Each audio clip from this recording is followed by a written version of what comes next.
Hello everybody and welcome back to I Was a Teenage Exocolonist. Last time, we did it! We finally did it! We got rid of Lum. I'm so happy, I'm so relieved. And all it took was some lies and persuasion.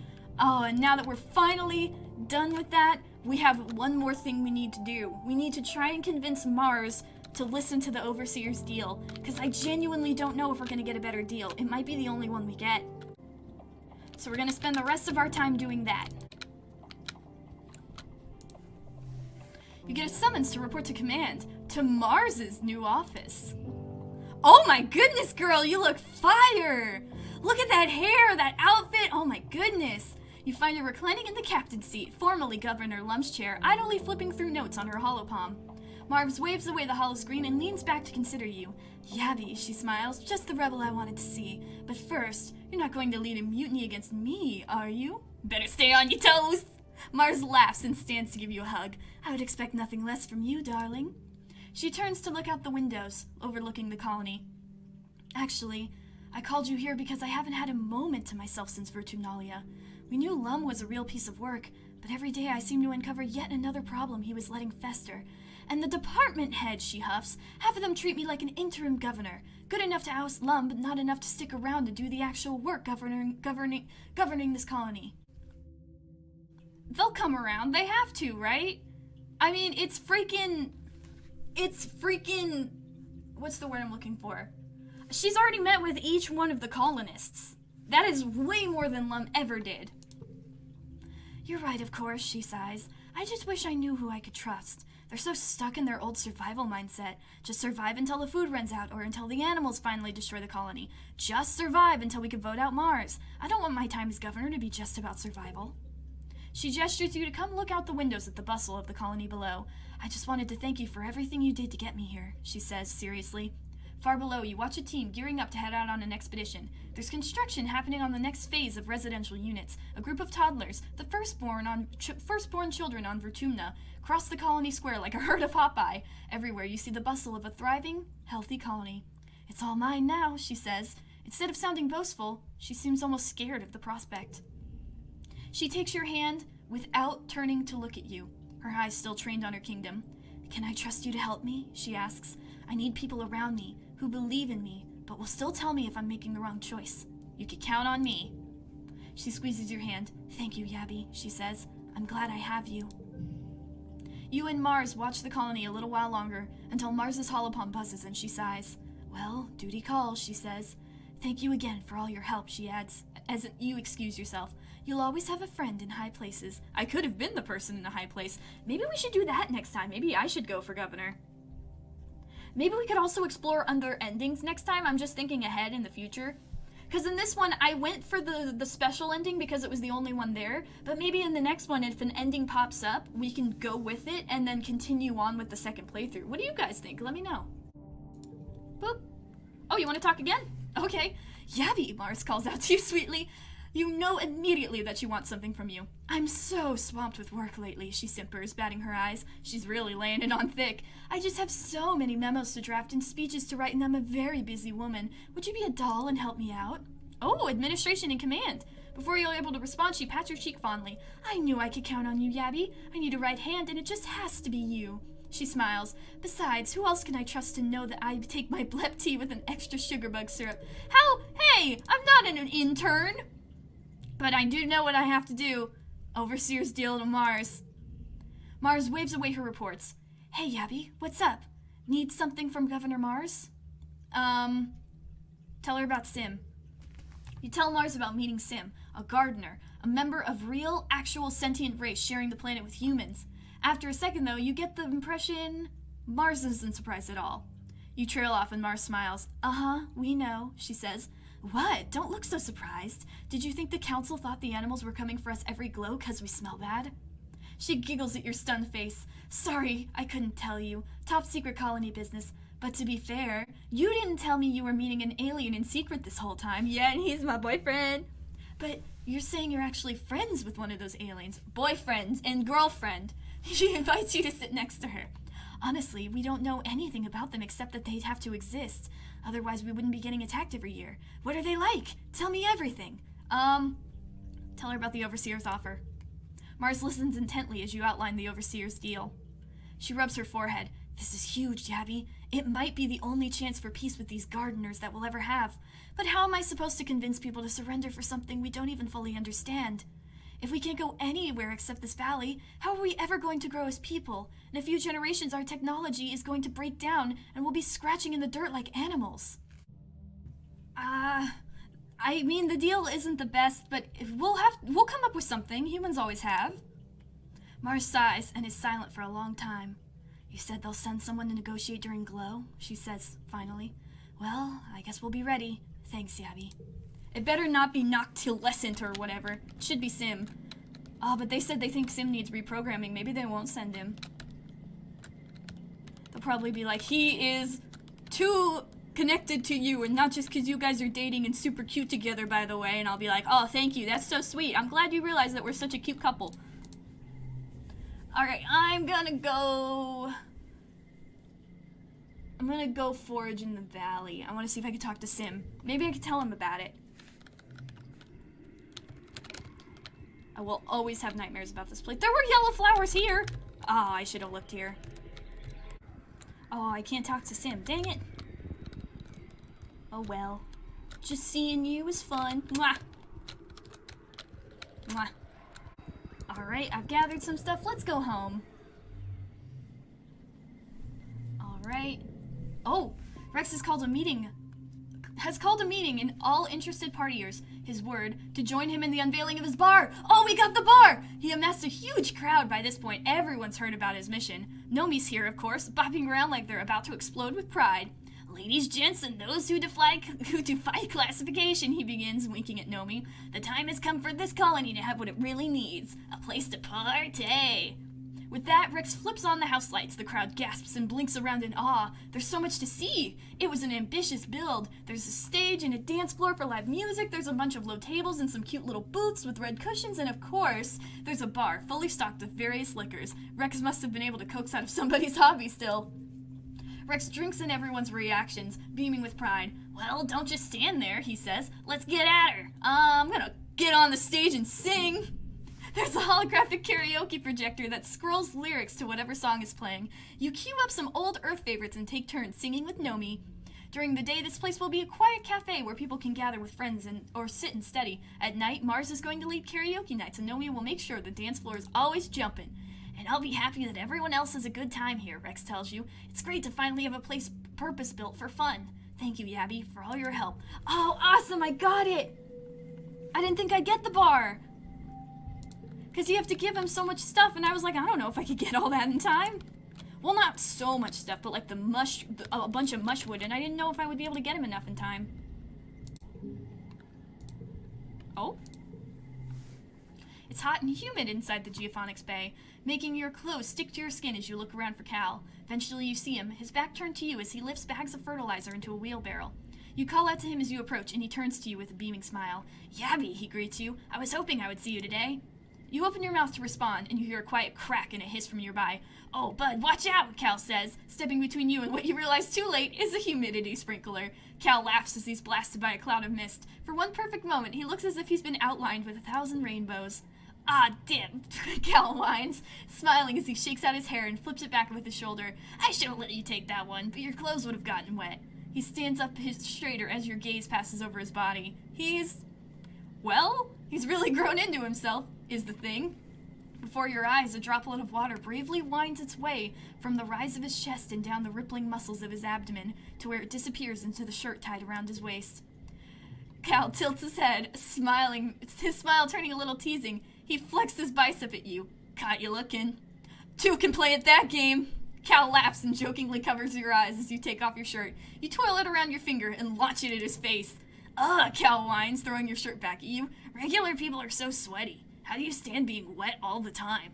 Cal puts his hand on his hip and fixes you with a cocky grin. I'm always the right temperature thanks to my enhancement. I don't even need to sweat. You should try it sometime, bruh. Get on my level. Oh shit, I just got roasted. You spend an enjoyable afternoon watching Cal and occasionally heckling him as he wheels bags of fertilizer to every corner of the hydroponics bay. When the job's done, he claps you on the back. Oof, he's as strong as he looks. Cal chatters to you about his plans for the rest of the week as you leave the hydroponics lab. The relatively cooler, drier air of Rotumna hits you like a slap, but of course Cal doesn't look bothered at all. Race you to the cafeteria, he teases you before taking off down the path. You yell and run after him, causing a ruckus that makes a few adults shake their heads fondly as you tear through the colony side by side. Heck yeah.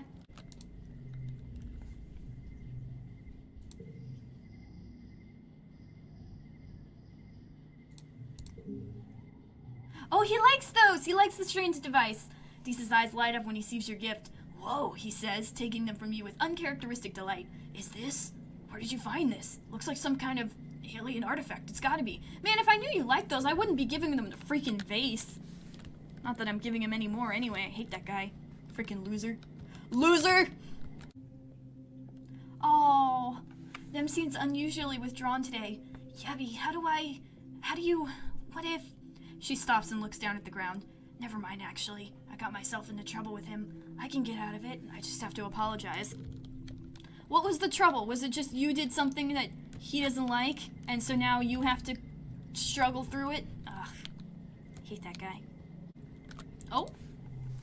You find Marz going through an old holo photos when you were all kids aboard the Stratospheric. She gives you a sad little smile and pats the couch next to her. Come look through photos with me, she says. I forgot about some of these.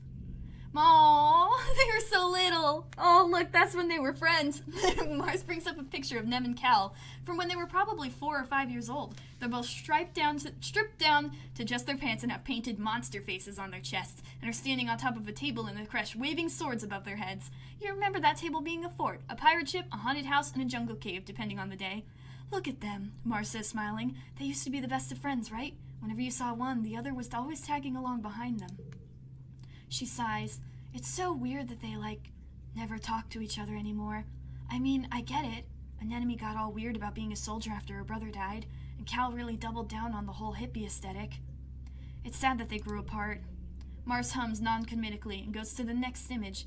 Oh, Tammy's gentle face smiles back at you. She's in the ship's galley learning how to make soy sweets from Aunt Antecedent. She's wearing an apron, but almost all of her is covered in different colored powders used for flavoring and coloring the sweets. Even the tips of her pointed ears are dusted with it. Oh, Marz sighs. Look at this one. I know it's been years, but I still can't believe she just died like that, she says sadly. It was so senseless. She was the first, but she wasn't the last. At least she didn't have to see all this death and destruction. She was too kind a soul for that. At least we found out why she died, Marz continues. It's not really a comfort, but it's something. I miss her so much. Marz taps through some more photos and purses her lips. I swear there's at least one picture of Deese in here, she mutters. Takes almost a minute, but she finally finds one. Tang and Deese's joint 5th birthday party, complete with matching soy cakes. Their mother, Besk, is just out of frame, a drink in her hands. Oh, this was before Deese got all weird about his birthday, Marz hums. I still have no idea what happened there. I mean, who doesn't like birthdays? It's weird to see them so happy together, she continues. I can't remember the last time I saw either of them really smile like that. Marz sighs. And now Tang spends all her time cooped up in engineering, and Deese spends more times outside the colony than he spends in it. It's just so sad. Marz stands down at the little hologram in her hand.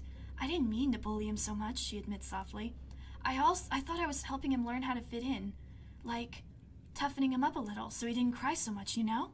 Her mouth twitches with a sad smile. But I guess I ended up just pushing him farther away. When I was little, I didn't understand that words could hurt people because they don't hurt me. You could have been nicer to him. Marz sits back and sighs. That's true. Aww, that's us. Aww. It's weird looking back on when we used to be kids, Marz muses. We were so innocent. We had no idea about the wormhole or Rotumna. No dying, no famine, no killer pollen, no animal attacks. I mean, we didn't even have bad weather on the ship. All we cared about was playing and popularity. Marz gestures to herself. Now look at me. I'm working on the bridge, and you know, it's all politics. It's like a professional popularity contest. Can you imagine that bossy little girl who used to only care about dresses and makeup eventually being governor? Marz laughs. Well, I mean, I can. It's all I've ever wanted. It's all I'm good at, really. Marz leans over and rests her head on your shoulder. Her hair smells like jasmine. Thank you for going through those pictures with me, she says quietly. Try to keep my eyes on the future, but sometimes it's nice to remember where you came from. Aw, that was sweet. Trip down memory lane. If only Tammy were still here. How do we go to the bar? I want to go to the bar. I want to explore the bar. Where's the bar? Bar? Oh, is it in the lounge? Oh, it is! Friendship! The new bar that Rex built is lovely at night, and during the day it's nice quiet space to sit and work or study. You meet Dr. Instance there, drinking a cup of blep tea and looking through a schedule on her holopalm. She runs a hand through her hair and mumbles, "The stress in this colony is out of control." You think she's just talking to herself until she looks up. Every day more people come to Medbay just looking for someone to talk about their anxiety or their bad day. I don't have time for this. I could be a counselor? Oh, definitely not, she grimaces. That takes years of training, and even then, the toll it took on our counselor Besk, we didn't know that the burden was killing her. Decent Tangent don't have a mother just because people couldn't... Dr. Instance catches herself, realizing with alarm what she just said aloud. I shouldn't have said that, she admits. The stress must be getting to me, too. Dr. Instance turns to consider you. It's true that you are good with people, Yabby. You know, what we really need is a good barista. Make tea by day, serve alcohol by night, and listen to people who need someone to talk to. Is it fucking coffee talk? If you want the job, just walk to the other side of this bar and start making tea. God knows the kitchen couldn't brew a decent blep tea if life depended on it. She makes a face at her cup and pushes it away. So, what's your damage? Instance gives you a stony look. I'm afraid my secrets died with Besk. Focus on other people. It's a better use of your time. Alright then. If you say so. Alright, it's wet time. Who can we talk to? I feel bad because I'm neglecting Tangent. Hopefully we can talk to her more in the next one. Next playthrough. Here, have egg. I give egg. Oh! You were supposed to meet Nem for lunch, but she didn't show up. You head to the garrison to see if you could find her.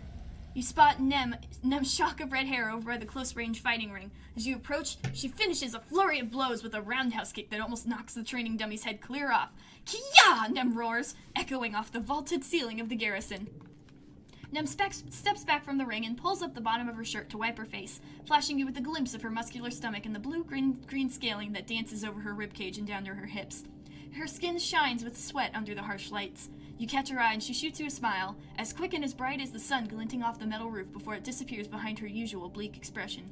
She jogs over to you. What are you doing here, Yabby? She brings up the time on her holopalm and her eyes go wide. Oh shit! We were supposed to eat lunch together today? I'm so sorry.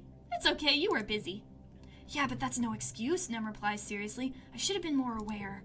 Nem grabs her water bottle and drinks from it, then pours the rest over her head and flicks the water through her shaved head side. We can still go get some chow if you want, she says. Just give me a sec.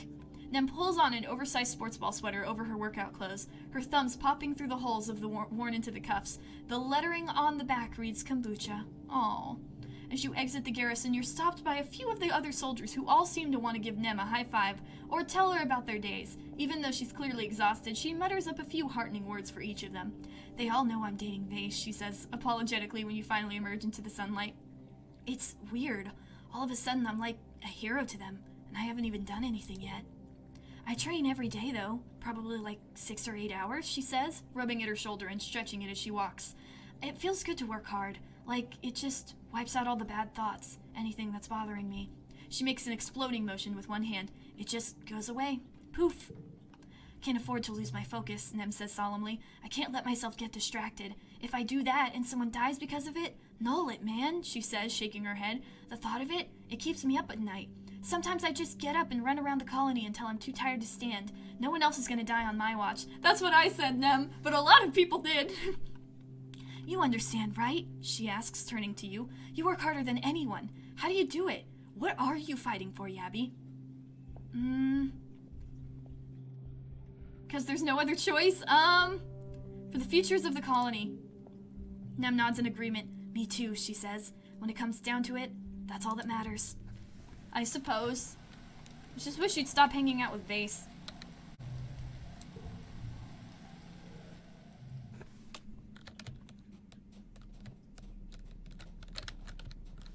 Alright, well, we can't talk to Sim, but I can at least gather some stuff while I'm here. Just in preparation.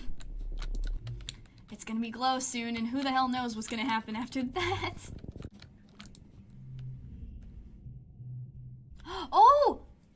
Let's spend some time together. I didn't know that was an option. Sim smiles knowingly. He purrs. I agree. You explore a dark place. Sim leads you to one of his many underground bedrooms and then turns to you with a smile that feels almost shy. You are unlike any human I have ever met, he says, running the backs of his fingers down your cheek. I would like to try something, to possibly know you as intimately as I know the other gardeners. He gestures to the regeneration vat, glowing softly in the dim. Please, if you would. You disrobe and step into the vat. Sim joins you moments later, similarly nude, and you sink together into the cool gel. Immediately, you feel the frisson of connection between your mind and Sim's, and you know without thinking that the gel will not drown you. You take a deep breath and let it fill your lungs, and you feel both Sim's pride and his passion as he kisses you deeply. What happens after that, you need not speak words to understand. Oh, baby! I'm glad I talked to you, oh, baby! I did this one before, but I kept a watchful eye out instead. Focus on Dees. You and Dees exchanged some harsh words earlier as you were getting ready to set out. You're able to smooth things over with him and make sure that there's no hurt feelings. Oh, that's good. Let's go home. I want to try the bar. I want to serve at the bar. I think that would be cool.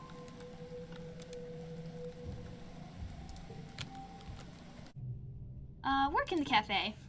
You report to the cafe for your first shift as a barista, expecting to be shown how to, well, anything. What you're met with instead is a crowd of people who'd like their blep tea and they'd like it now. You barely know how to pour water. This isn't going to go well. You set up behind the bar and start making orders. After a few false starts, you quickly figure out how to brew blep tea and pour the lightly fermented potato juice so it doesn't form a head. Foaming soy or float kelp milk for the perfect latte is still a disaster, though. Most people are understanding and are happy to order a different drink while you're learning, but by midday you realize your tip jar is completely empty. The people want lattes. Take chances and make mistakes. That's what life is all about. Oh, Tammy. I'm sorry, Tammy. Oh, wait. 12. 5, 5. Perfect. 8. 8. 5. 2. Perfect. You scald some soy milk, but after a while, you begin to get the hang of it. You start slinging lattes to the grateful, caffeinated masses. Chief Engineer Instance comes by to see how you're doing, and you tell her that you're totally underwater. Weren't you supposed to get some kind of on-the-job training? For what? Instance laughs. It's pouring drinks, not genetic engineering. I told you you'd get the hang of it. She takes a sip of her blep tea. See, she says, anyone can do it, even you. You think she's trying to be encouraging. Well, that's the closest to a compliment we're gonna get. Ooh, I got kudos, though. Heck yeah. I like that. Maybe we could open it sooner. Oh, but what to do now? I kinda want to be stress-free for the foreseeable event.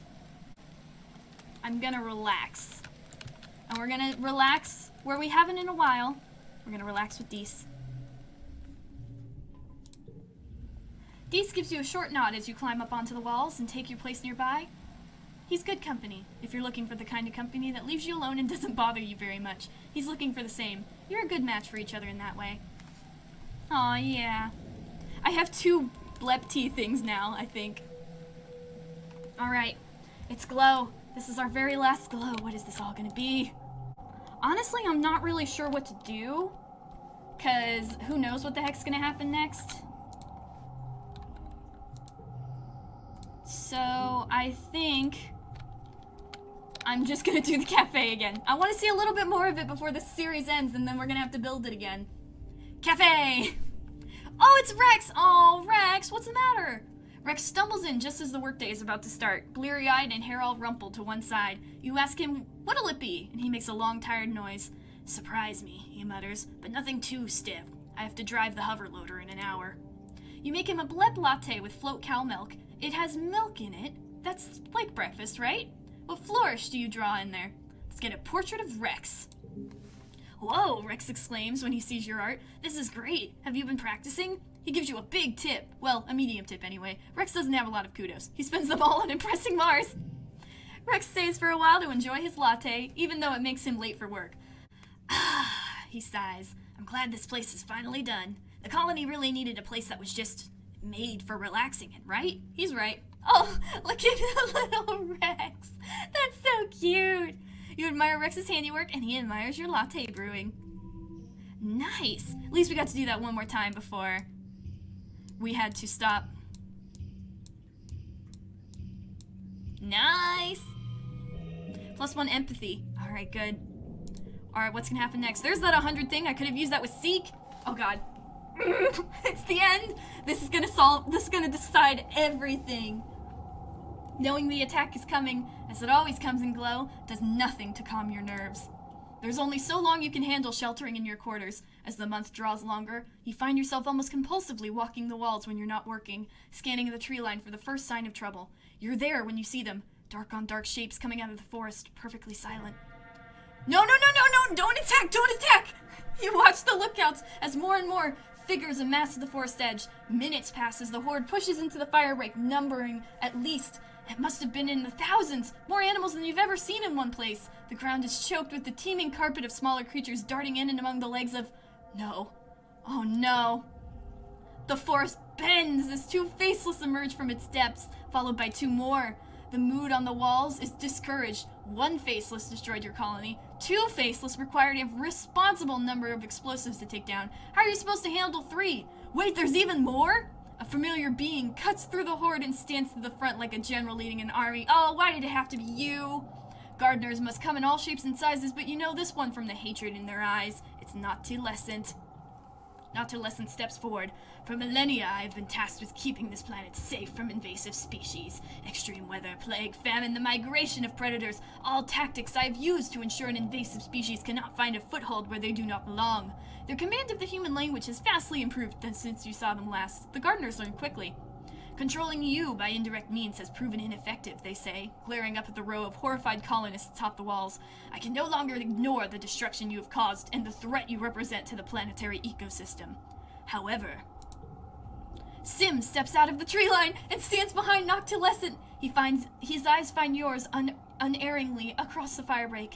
Some gardeners argue that you have capacity for reason, Noctilescent continues. So I have come to offer you an alternative, your unconditional surrender. Noctilescent smirks up at you. Surrender is the correct word, is it not? Something your singular, violent brains can understand? The terms are simple. Humanity will cease reproduction, cease expansion, and in return be allowed to live out your remaining lifespans within the bounds of your walls. Do you accept? Marz steps forward. Maybe Marz can negotiate. She beckons you forward too. This is the moment you've been trying to make happen. Yabby, there's no way people are going to accept never having children, she says. That's just, we'll go extinct. Can't you make them give us a better deal? I can try. Ah, that's what I said! You can look down at Noctilescent, a figure of malevolent patience across the firebreak.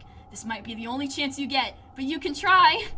The Overseer did not mention that the slow extinction of humanity was part of the deal. The other colonists could never accept something as drastic as forced sterilization, living like pets or curiosities in a zoo, dwindling into oblivion behind these walls. You couldn't even ask them to make that choice, which leaves you too. We need a better deal. Noctilescent's patience is running out. Behind them, the amassed animal army lies in wait. The offer is already generous, they say. Do you think I consulted with the venomous slapfingers when they overhunted the abyssal driftworms, or the creeping crossfonthine when it choked the southern shoreline? No, they spit.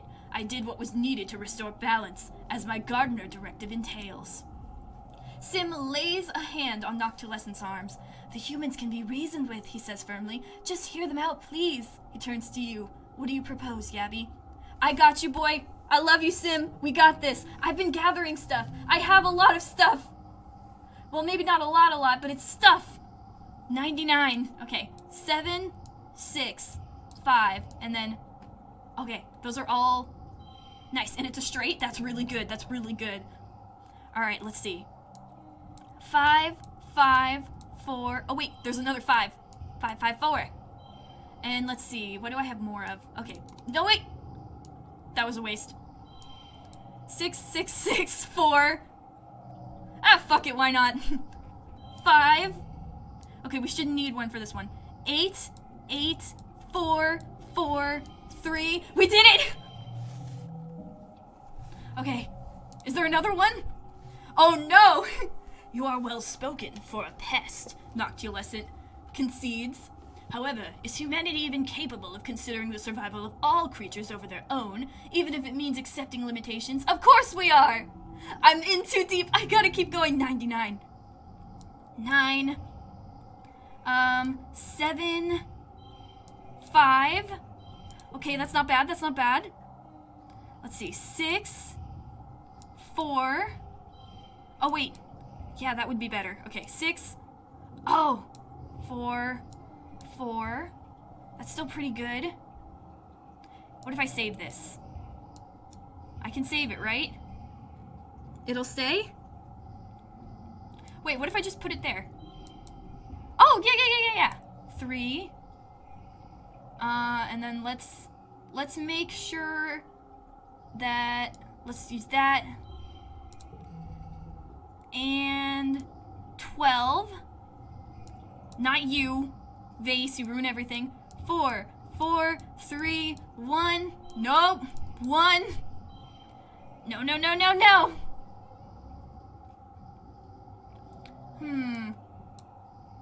There we go. Whew. You argue that the success of the Vertumna project in leaving Earth shows that you've learned from your mistakes. Maybe humanity as a whole wasn't able to change trajectory back on Earth, but the colony self-selected those that could. Noctulescent listens to all of this, looking a little more convinced. Have you learned anything from living here, though? They ask. Can you coexist with this planet's native wildlife? Of course! I almost have 100 in animals. I can do this! How many more of these are there? 9, 6, 5, 29, 7, 5, 5, 5, 34, not bad. 8, 7, 6, 5, 4. Oh, that's a straight yes, baby. Ooh, was that a thing from each of these? That was like each category, right? Noctulescent seems impressed. You've learned all that in 10 years. Seems you aren't completely ignorant. Very well, they say, motioning for the army to stand down. You have argued your case, and you've shown you can adapt to your surroundings. And the new terms are... The Overseer has agreed to grant the humans reproductive autonomy and limited expansion within your ecological niche, Noctulescent offers. Additionally, the gardeners will ensure the continued health of this valley, fertile soil, clean water, favorable animal migration patterns, and so on. Behind you, colonists are beginning to carefully come forward to listen, murmuring in wonder. To be clear, Noctulescent continues, there will be no hunting, clearing, mining, or expanding beyond the valley. Humans must live in harmony with nature, rather than attempt to control it, Noctulescent adds. You will come to understand that you do not stand above the needs of the planet. You look back at the gathered colonists. This is the future your parents always dreamed of. They and the other members of the Stratospheric only wanted to live in peace with the land. But the Helios arrived on a military mission, carrying their burdens from Earth, and may resent any deal with the gardeners. This decision may not be popular, but will give humanity a chance at peace. A true peace. We agree to your terms!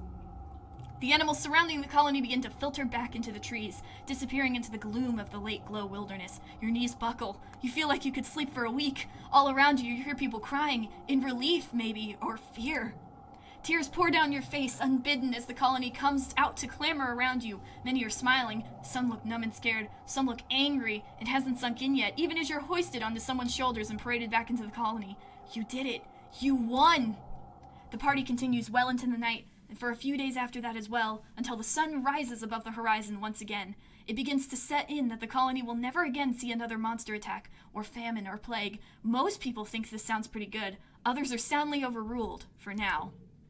As for you, now you can focus on just being your best self, without worrying about day-to-day survival. That relief carries you through until quiet breaks on a new year, your 20th birthday. You turn 20 amidst a time of tremendous joy and unity in the colony. You aren't a teenager anymore, so I guess that makes you an adult, though in many ways you've already been one for a long time. You step out onto your balcony to greet the new day and start the rest of your life on Vertumna. The end! Oh, we did it! Peace on Vertumna, achievement unlocked! You reached your 20th birthday! It's me! I'm an explorer? Explorer! Oh, how cool! I love that! Oh, that's so cool. Look at us. We look so cool. There's a whole planet out there to explore, and you intend to see every corner of it. Your relationship with the gardeners means you're instrumental in converting expeditions into the new conservation department. You work with them to monitor and help maintain ecological stability, and eventually become sort of a planetary guardian in your own right. Oh, I need less rebellion? Oops, you prefer to explore alone. When it's just you and your glider, you're free to go where the wind takes you. You have some wild adventures and are lucky to always return to the colony with stories to tell. But what about... Sim! Symbiosis, the bridge between two people. Undying, never aging, ever-patient Sim remains one of your closest confidants. For a few years, it's quite common to see gardeners move around the colony in various forms, teaching the humans about the history of Vertumna and how to live in harmony with the land. Sim is one of them, of course, and the only one who doesn't treat you like some kind of curiosity in a zoo. After a few years, the other gardeners leave humanity to figure things out on their own. Sim stays on to act as an emissary and moves into the colony to live with you full-time. You, specifically. You would think that living with your alien boyfriend would be weird, but you've already shared everything of yourself by interfacing through the array. The intimacy of accidentally using the same toothbrush is nothing when you've lived inside his memories of being a mush tree. You move into a gardener-like abode where Sim can form a connection to the array, glowing pool and all. Sim is enthralled with the idea of children. Smaller, even less predictable humans? What's not to love? Though you never raise any of your own, he is beloved by the colony's youngest generation. Your union is recognized by the colony, even if a few people understand it. You skip the usual party, the commitment ceremony, the vows, the feasting, and hold a more intimate gathering instead. Just you, him, and the thousands of minds that touch yours with curiosity as you lie in Sim's interfacing that and introduce your consciousness to the array. Though you've already done this with Sim, meeting your extended family deepens the bond you have with him. You understand how strange his position is as one of the few independent minds of the array. You think Sim enjoys living in the colony, but he never quite fits in. He reincarnates a few times into forms that look more human, but he also once famously returns to the colony as a swarm of hecklebees, just to prove a point about how the gardener consciousness transcends form. It's a bit unnerving, but that's Sim for you. But what about... Dees! Oh, look at him! Your friend Dees keeps on exploring. Utopia keeps him on as the second surveyor, recognizing that a man like Dees needs to feel useful or he's prone to wander. Over time, he straightens up his act and even learns to play nice with authority, though he and Utopia together certainly keep the council guessing. Dees is instrumental in the colony's transition to gardener authority. Together, the two of you provide an example of fearless submission to the forces of nature. Dees actually talks to people about everything he's seen in the wild, with incredible and the horrifying, and champions the idea of being a part of it, not in control of it. The idea that peace with nature involves cooperation and compromise, not subjugation, is unpopular, but being unpopular has never stopped Dees before. It's almost not a surprise when Dees comes to you one day to talk to you about Sim, specifically that he's in love with him too. It's hard for him to explain the depth and intimacy of their relationship, that when Dees is with Sim, he feels a sense of completion and love that he's never felt among humans. Sim shows him things, teaches him things, not just about himself, but about all life, and not just in the present, but across all of time. You've never seen Dees talk about anything with such passion. Sim's alien patience and imperviousness to jealousy makes the solution obvious. You'll both be in love with him, and he'll love both of you. It's awkward at first, as all new relationships are, but you make it work. Hell yeah, I got both of them! Dees continues his work as an ambassador for the gardenership for many decades until, one day, he announces that he's leaving. In recognition of his lifetime of service to the planet, the Overseer has an extended offer to make Dees a gardener. He's made a lot of friends since his loner years, and his ascendance to gardenerhood is celebrated across the colony, even by tangent, having long reconciled their differences. For years afterwards, people report seeing strangely docile animals approach the colony, watch for a few hours, and then slip away into the forest. It's a comfort knowing Dees will always be out there somewhere. What about... Marz! The indomitable Marzipan. That's Governor Marzipan to you. Marz learns from her flirtation with capitalism and, true to her word, abandons her plan to turn kudos into a true currency. She wants to raise everyone's standard of living together, not create a luxurious nouveau riche on Vertumna. Steering the colony under gardenership requires a calm hand. Marz initially chafes at the idea that she can't build the beautiful metropolis of her dreams. However, with much of the external pressures taken off the colony, Vertumna is already a paradise. Few people need to labor for subsistence anymore, so more can devote themselves to the arts. Just as Marz had hoped, peace brings an unprecedented time of cultural growth, and eventually the luxury she craved, just a little different than she imagined.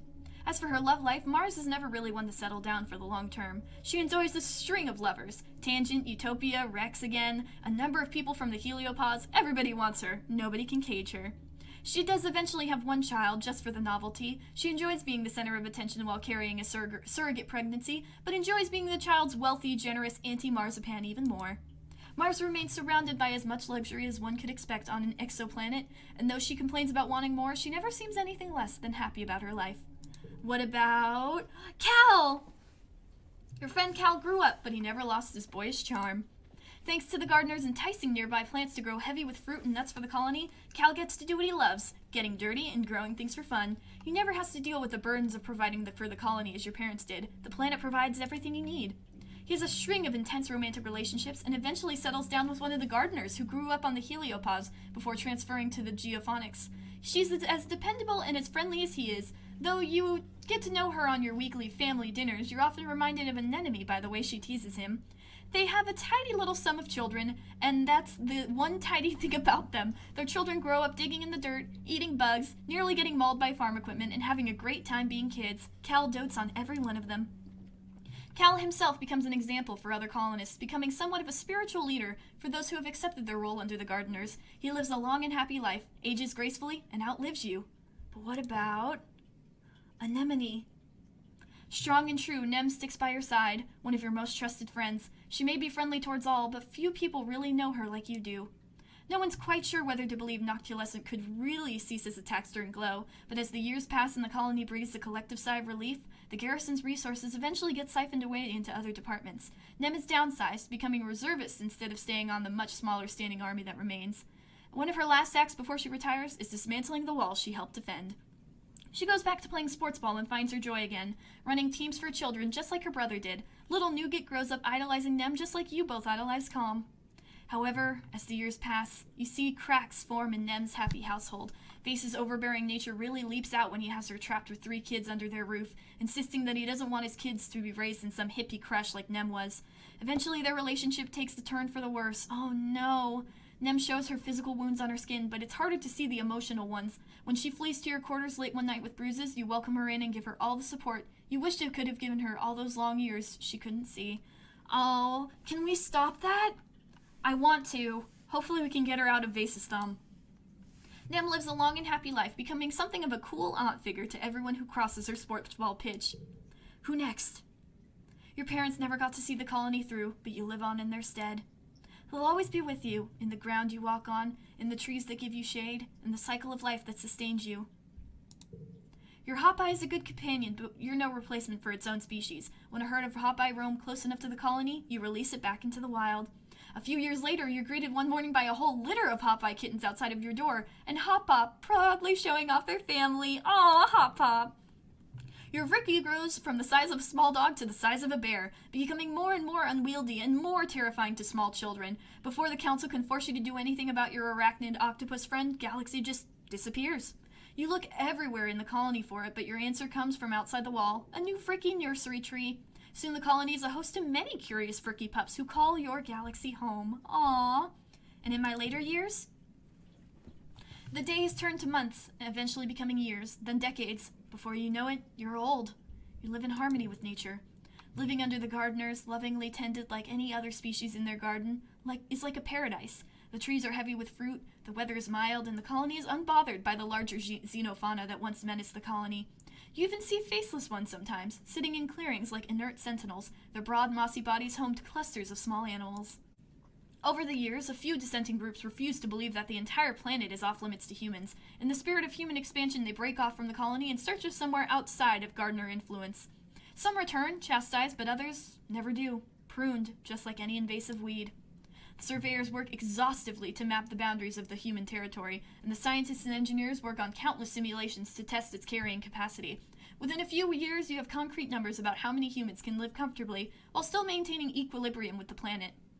Mother Vertumna is generous, and humanity flourishes. There's more than enough space to live, and for future generations to enjoy as well. You do so well, in fact, that a gardener emissary comes to you with an offer, a second human territory. It's a show of trust, but also a chance to prove your worth by helping keep down the population of a stubborn but delicious invasive mollusk. They've prepared a proto-colony and take 100 humans to begin their new lives as a seaside community.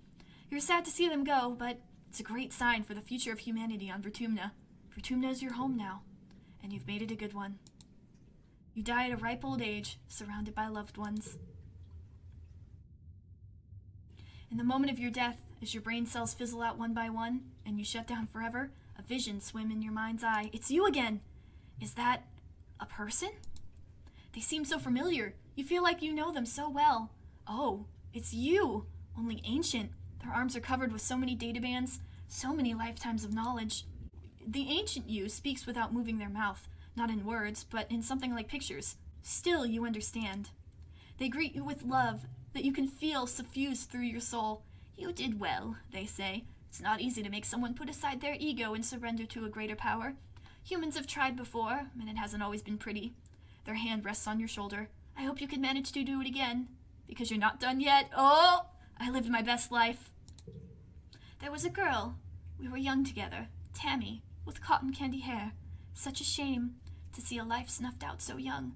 They give you a look, as if to say you were somehow responsible for this. Wait, were you? Could you have saved her? We have another chance to take another path, to change the way our life turned out. We reach out a hand. Come with me. Go with them. Oh, we made it! We beat the game! Oh, how cool! We got an endings gallery?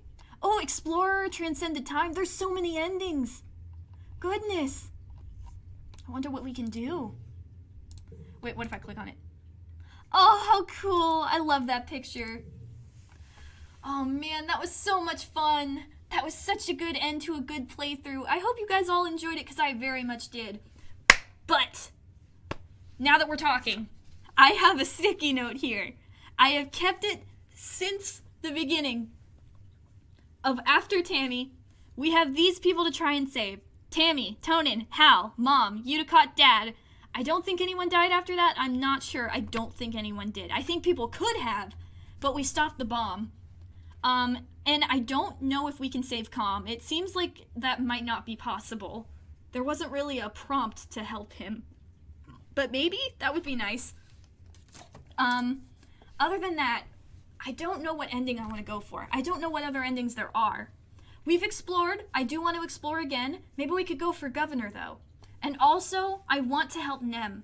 Nem needs to get away from base. I think we were close, but we just didn't get her friendship up high enough. Or we didn't talk to her enough. I'm not sure. Also, as for best friends, I'm not sure. I'm going to record the first episode right after this, so any suggestions about best friends I'll probably miss, but I'm probably either going to go with Tammy or someone else. I'm not going with Marz or Deese because I technically was both of their best friends, but I will try and keep my friendship up with all of them, hopefully. Other than that, what else is there? Still want to hang out with Sim. Still going to hang out with Deese. We need to keep our friendships up. We have a lot to keep an eye on now that we know what's going to happen. But hopefully we'll be able to save people better. Especially our mom. And our dad. Oh, I wonder what it would have been like if they were here. I wonder what it would have been like if Tammy was here. Oh, I guess there's only one way to find out, and that's what will happen when we do it next time.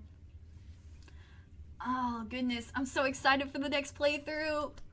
I don't want to go for exactly the same ending, but, that was, I think the best ending we could have gotten in a first playthrough. If it had just been a little better, if we had been able to help out, Nem, then we probably could have gotten a very good ending. But also, I wonder what happens if you get an ending with everyone surviving.